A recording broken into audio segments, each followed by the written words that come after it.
राधे राधे दोस्तों। आज हम आपके लाए हैं कामदा एकादशी व्रत कथा। इस दिन श्री हरि की भक्ति करने से सभी मनोकामनाएं पूरी होती हैं। एक समय की बात है, भगवान कृष्ण व युधिष्ठिर महाराज के बीच संवाद हो रहा था। युधिष्ठिर ने कृष्ण से कहा कि मेरा परिणाम स्वीकार करें, आप मुझे चैत्र शुक्ल पक्ष में आने वाली एकादशी के विषय में बताएं। युधिष्ठिर महाराज की बात सुनकर श्री कृष्ण ने उत्तर दिया, युधिष्ठिर महाराज, चैत्र मास के शुक्ल पक्ष में आने वाली एकादशी को कामदा एकादशी कहते हैं।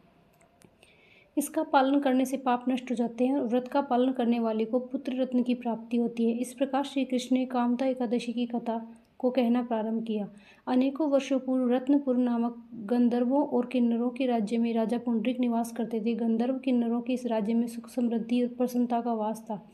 इस राज्य में एक श्रेष्ठ अप्सरा ललिता अपनी पति ललित के साथ रहती थी। दोनों सदा एक दूसरे के प्रेम में लीन रहते थे। एक दिन ललित राजा पुंडरीक की सभा में नृत्य और गायन प्रस्तुत कर रहा था, परंतु उस दिन उसकी पत्नी उसके साथ नहीं थी और नाचते समय उसे अपनी पत्नी ललिता की याद आ गई और उसने पैरों की गति धीमी हो गई, जीभ लड़खड़ाने लगी। तब सभा में उपस्थित नाग राजाओं में श्रेष्ठ करकोर नामक का राजा को ललित के मन की व्यथा ज्ञात हो गई।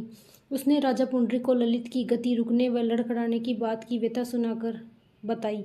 उसको यह सुनकर गुस्सा आ गया और उसने राजा ने ललित को श्राप दे दिया कि हे मूर्ख, तू राजा की राजसभा में प्रस्तुति देते वक्त अपनी पत्नी को याद कर रहा है। मैं तुम्हें नरभक्षी राजा बनने का श्राप देता हूँ। इतना कहते ही वह विशालकाय राक्षस बन गया।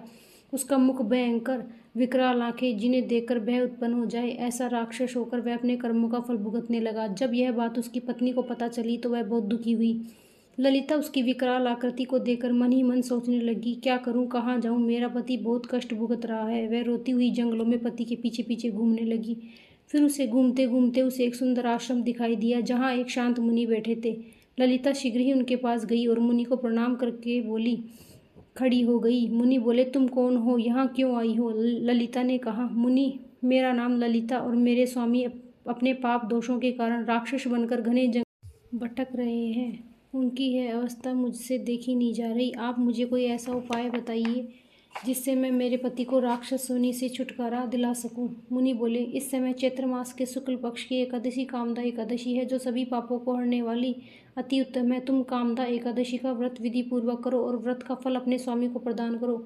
ऐसा करने से क्षण भर में उसके सारे दोष दूर हो जाएंगे। मुनि का यह वचन सुनकर ललिता कामदा एकादशी का विधि व्रत पूजन किया और उसके बाद वह उसी के पास गई और अपने उद्धार के लिए यह वचन कहने लगी, मैंने यह कामदा एकादशी का व्रत किया है, इसके प्रभाव से उन्हें इस योनि से मुक्ति मिल जाए।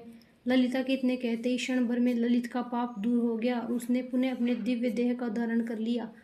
वह दोनों पति पत्नी कामदा एकादशी व्रत के प्रभाव से पहले की अपेक्षा और भी अधिक सुंदर रूप धारण कर स्वर्ग लोक को प्राप्त हुए।